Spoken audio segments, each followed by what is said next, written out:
ગુજરાત વિધાનસભાના અધ્યક્ષ શ્રી શંકરભાઈ ચૌધરીના વરદ હસ્તે દિયોદર ખાતે નવનિર્મિત માર્કેટયાર્ડના વિવિધ પ્રકલ્પોનું લોકાર્પણ.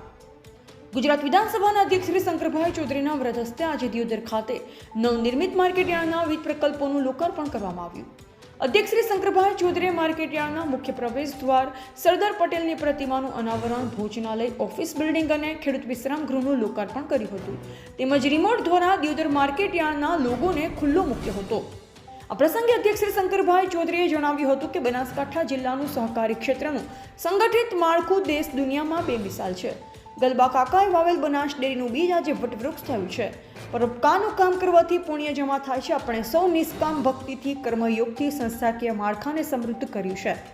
ઝીણું ઝીણું કામ કરીએ તો પરિણામ સારું મળે છે અને તેના આશીર્વાદ અદ્ભુત હોય છે. બનાસકાંઠા જિલ્લો આજે સમૃદ્ધ બન્યો છે તો તેની પાછળ સૌથી મહેનત અને પુરુષાર્થ જવાબદાર છે. પ્રધાનમંત્રી શ્રી નરેન્દ્રભાઈ મોદીના નેતૃત્વને દેશ દુનિયાએ સ્વીકાર્યું છે. ત્યારે આપણે સૌએ તેમના વિકસિત ભારતના સંકલ્પને સાકાર કરવા સહયોગી બનવું પડશે. ગુજરાતનો સમય સારો છે, તેમાં સૌને સહભાગી બનવા અને સારા સમયનો લાભ લેવાની અપીલ સાથે દિયોદરવાસીઓને નવીન માર્કેટ યાર્ડ અને અન્ય સુવિધાઓ મળવા બદલ અભિનંદન પાઠવ્યા હતા. આ પ્રસંગે ધારાસભ્ય શ્રી માવજીભાઈ દેસાઈ, પૂર્વ ધારાસભ્ય શ્રી શિવાભાઈ ભુરિયા, શ્રી અનિલભાઈ માળી, એપીએમસી દિયોદરના ચેરમેન શ્રી માલાભાઈ ચૌધરી, ડોક્ટર રેખાબેન ચૌધરી સહિત માર્કેટયાર્ડના ડિરેક્ટરશ્રીઓ, વેપારીશ્રીઓ અને ખેડૂતો મોટી સંખ્યામાં ઉપસ્થિત રહ્યા હતા. અહેવાલ કલ્પેશ બારોટ, દિયોદર. ભોજનાલયનું કામ કર્યું મને ખૂબ ગમ્યું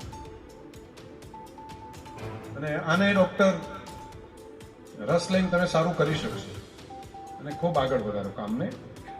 અને જમવાથી, ભોજનથી જે સંતોષ મળે છે ને એવો સંતોષ કોઈને કોઈ પણ બાબતનો નથી મળતો. કોઈ પણ વ્યક્તિને કોઈ પૈસા આપો, બીજું હોય કપડાં આપો, કંઈ પણ આપો, પણ ભોજનથી જે સંતોષ મળે છે સૌથી વધારે મળે. એટલે ભોજન સારું અને સાત્વિક તમે કરશો એવો મને પાકો ભરોસો પણ છે. એપીએમસીને હજુ વધારે કરવા માટે વેલ્યુ એડિશન કરવું પડશે. એક સમય હતો જ્યારે કોઈ જગ્યા નથી, સ્કોપ નહોતા, ત્યારે બધા ખેડૂતો માર્કેટમાં જ આવતા. પરંતુ હવે માર્કેટ એવા ડેવલપ થશે જે વેલ્યુ એડિશન. હવે પછીના માર્કેટો એ જ ડેવલપ થશે જ્યાં જે તે વસ્તુનું રૂપાંતર થતું હશે. ઊંઝા એટલા માટે બન્યું,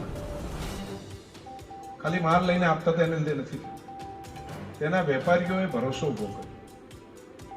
થરાદ એટલા માટે થરાદ બન્યું, તેના વેપારીઓએ ભરોસો ઉભો કર્યો અને વેપારીઓને એપીએમસીના નિયામક મંડળે ભરોસો ઉભો કર્યો. મારે અહીંયા